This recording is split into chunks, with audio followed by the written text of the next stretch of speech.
비전공자도 패키지 디자이너가 될 수 있나요? 그럼 무엇을 공부해야 하나요? 라는 질문을 많이 받습니다. 저도 비전공자입니다. 하지만 디자인 외에 한 번도 다른 직업을 가져본 적이 없습니다. 제가 어떻게 디자이너가 되었고 비전공자로서 패키지 디자이너가 되려면 무엇을 공부해야 하는지 조금은 속 시원하실 수 있도록 말씀드리겠습니다.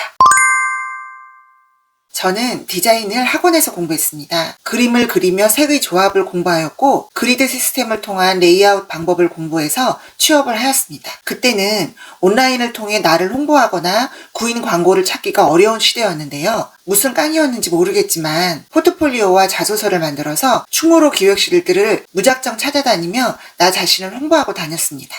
암튼 그래서 제법 괜찮은 기획실에 취업을 하게 되었고 정말 열심히 배우고 성과를 내어서 최연소 팀장이 되기도 하였습니다. 그렇게 같은 기획실에서 6년 정도의 경력을 쌓은 후 독립을 하고 개인 사업자이자 프리랜서로 벌써 27년 차를 넘기고 있습니다. 정말 별 황당한 일들도 너무나 어려운 고비들도 겪어보았기 때문에 지금 디자인을 꿈꾸는 분들에게 조금은 도움이 되기를 바라며 현재 시대에 맞춘 방법을 얘기해 보려고 합니다. 비전공자도 패키지 디자이너가 될 수 있을까요? 저의 답은 당연히 가능하다입니다. 패키지 디자인은 이론보다 경험과 연습, 경력으로 쌓은 포트폴리오가 무엇보다 중요하다는 것이 저의 변하지 않는 생각입니다. 차근차근 포트폴리오를 쌓아서 여러 SNS 매체를 활용하여 나를 홍보한다면 취업을 통해 더욱 많은 것을 배울 수 있게 될 것이고 그 경력으로 꾸준한 수요와 수입을 보장받을 수 있는 프리랜서 패키지 디자이너라는 직업을 가질 수 있을 것입니다. 패키지 디자이너는 무엇을 공부해야 하나요? 제가 디자인을 공부하고 시작한 것은 정말 옛날 이야기가 되어버렸지만 현재를 프리랜서 디자이너 경력자로 살아가면서 보고 느끼며 알게 되는 정보들을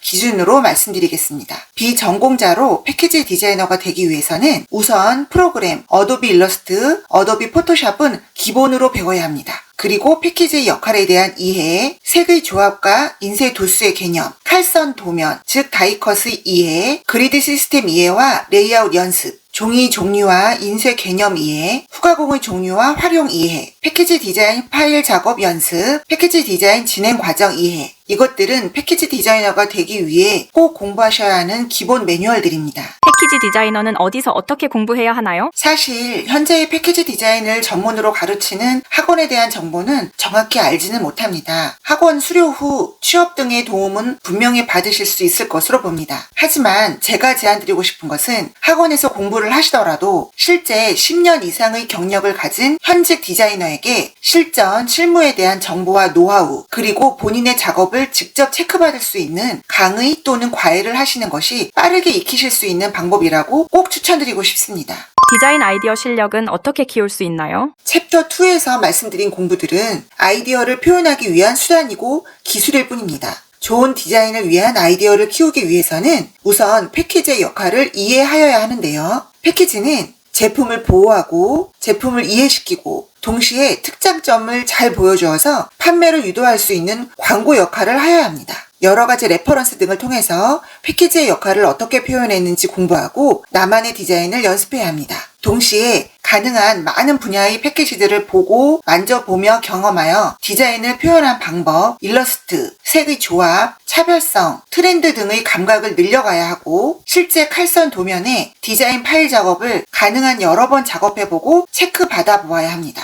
비전공자로 취업이 어렵지 않을까요? 제가 취업했던 먼 옛날에는 정말 전공자가 대부분이었습니다. 하지만 현재는 기회가 많은 시대라고 생각합니다. 제 주변에서도 비전공자의 디자이너들이 많이 보여지고 있고요. 물론 더 나은 빠른 취업을 위해서는 그만큼 괜찮은 포트폴리오 작업을 많이 모아야겠죠. 첫 취업은 전공자보다 작은 규모의 사업체 또는 급여로 시작이 될 수도 있습니다. 하지만 처음 취업에 너무 연연하지 말고 배운다는 마음이어야 한다고 봅니다. 그런데 한 가지 제 경험으로 추천드리고 싶은 것은 첫 취업은 꼭 인쇄를 경험해 볼 수 있는 사업체에 취업하시라는 것입니다. 디자인의 퀄리티가 좀 낮은 프로젝트를 맡더라도 디자이너로서 빠른 성장을 위해 인쇄를 배우고 경험할 수 있는 것은 정말 중요합니다. 그리고 저는 가능한 많이 연습해보는 과정을 거친 후에 포트폴리오를 만들고 취업을 준비하시라고 말씀드리고 싶습니다. 직장에서 얻는 경험은 말하면 입 아플 만큼이겠지만 직장은 여러분을 가르치는 교육기관이 아닙니다. 실적을 원하는 곳이라는 것이죠. 좀 더 능력체가 되어서 취업을 하여야 본인이 조금은 덜 힘든 생활이 될 것이기 때문입니다.